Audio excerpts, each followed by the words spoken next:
అడుగు సార్. కర్ణాటకలో అంటే కొంతమంది మధ్యకాలంలో ట్రోలర్స్ మరి నిజంగా చెప్తున్నారు, లేకుంటే కొన్ని యూట్యూబ్ ఛానల్ కూడా చెప్తున్నారు, అంతా అది ముస్లిం పార్టీలా చేస్తున్నారు కాంగ్రెస్ పార్టీని కర్ణాటకలో అంటున్నారు సార్. ఎలా అనిపిస్తుంది సార్? కాంగ్రెస్ ముస్లిం పార్టీ, దాంట్లో డౌట్ ఎందుకు? అంటే కర్ణాటకలో కొంచెం స్పెషల్ స్టేటస్ ఏదో ఇచ్చారు. అట్లేం లేదు. కాంగ్రెస్ అంటేనే ముస్లిం పార్టీ. అది కాంగ్రెసే ముస్లిం పార్టీ. కాంగ్రెస్ అసలు హిందూ పార్టీ కానే కాదు. అసలు కర్ణాటకలో వక్ఫ్ బడ్జెట్ అనేది పెట్టాడు ఇప్పుడు కొత్తగా ఆ సిద్ధరామయ్య. అహింద అనే ఒక ఆర్గనైజేషన్ లాగా పెట్టి అల్పసంఖ్యకులు, దళితులు, అట్లా ఇట్లా అందరినీ కలిపి అహింద అని చెప్పినది ఒక గ్రూప్ తయారు చేసి వాళ్ళందరినీ మన హిందువుల్లో కొంతమందిని కన్ఫ్యూజన్ చేసి గాంధీ భక్తుల్ని, సెక్యులరిజంని ఆడచెడు లాక్కుంటారు. ఏమన్నంటే ఈ దేశానికి స్వాతంత్రం తెచ్చింది కాంగ్రెస్ పార్టీ, గాంధీజీ అని అబద్ధాలు చెప్తూ ఉంటారు. వీళ్ళు అసలు యుద్ధం ఎక్కడ చేశారు? వీళ్ళు అసలు ఫైట్ ఎక్కడ చేశారు? అన్నీ స్టార్ట్ చేసి ఆపేయటమే కదా. బ్రిటిష్ వాళ్ళు ఆపేయమంటే ఆపేయటం.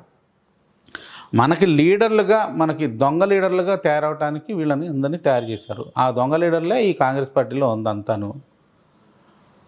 సో ఇది కాంగ్రెస్ పార్టీ ముస్లిం పార్టీనే.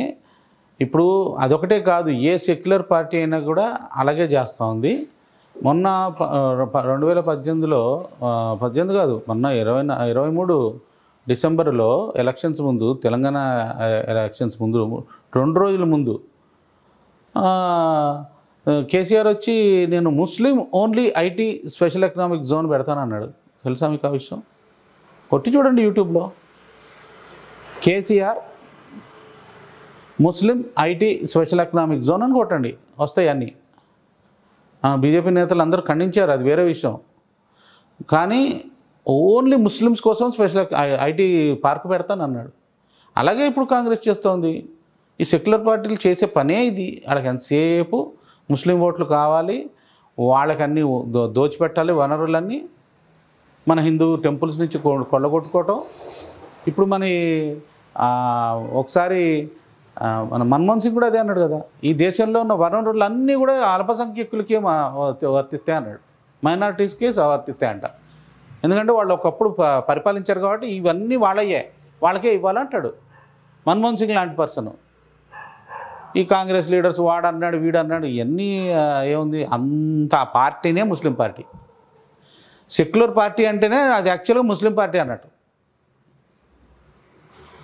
అన్ని మతాలు ఒకటే అన్నాడంటే అడు అసలు యాక్చువల్గా ముస్లిము క్రిస్టియన్ పార్టీ. అది మనిషి. అది మనల్ని హిందువులు మోసం చేయడానికి అన్ని సెక్యులరిజం తీసుకొచ్చారు. అమెరికాలో సెక్యులరిజం అంటే ఏ టెంపుల్కి వెళ్ళకూడదు పొలిటీషియను, ఏ చర్చ్కి వెళ్ళకూడదు, వెళ్ళి వాళ్ళకి ఏం సపోర్ట్ చేయకూడదు, ఇండివిజువల్గా వెళ్ళొచ్చు. కానీ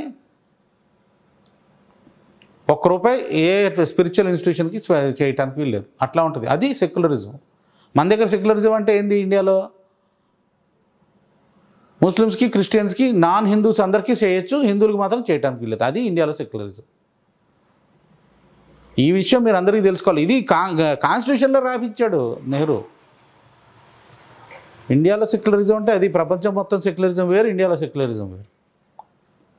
కాబట్టి మన వాళ్ళందరూ తెలుసుకొని ఈ సెక్యులర్ పార్టీలకి ఏ సెక్యులర్ పార్టీ అయినా ఓటు వేయకండి. మళ్ళీ దొంగ హిందూ పార్టీలకి వేయకండి. పిరమిడ్ స్పిరిచువల్ సొసైటీ ఇట్లా వీళ్ళు హిందువులుగా సపరేట్గా పెట్టి, ఇప్పుడు హిందువులకి ఒక మాదిరిగా రక్షణ కవచంగా ఉన్నది ఓన్లీ బీజేపీ ఒకటే. అన్నీ చేయట్లేదు బీజేపీ, నేను ఒప్పుకుంటా. కానీ ఈ రోజున బీజేపీ కనుక పోతే మన పరిస్థితి ఏంటి? దేశం అంతా ఈ సెక్యులర్ చేతుల్లో పడిపోద్ది, హిందువులను కోత కోసుకొని తింటారు. కాబట్టి జాగ్రత్త, అందరూ బీజేపీకే ఓటు వేయాలా. అందుకనే బీజేపీ కూడా ఆ స్లోగన్ తీసుకుంది, బటోగే తో కటోగే, అంటే విడిపోతే నరికే పడతారు జాగ్రత్త అని చెప్తున్నాడు. మోడీ గారే చెప్తున్నారు, నేను కాదు. కాబట్టి ఏ పార్టీకి వేయకండి, ఓన్లీ బీజేపీకి వేయాలి. జై హింద్.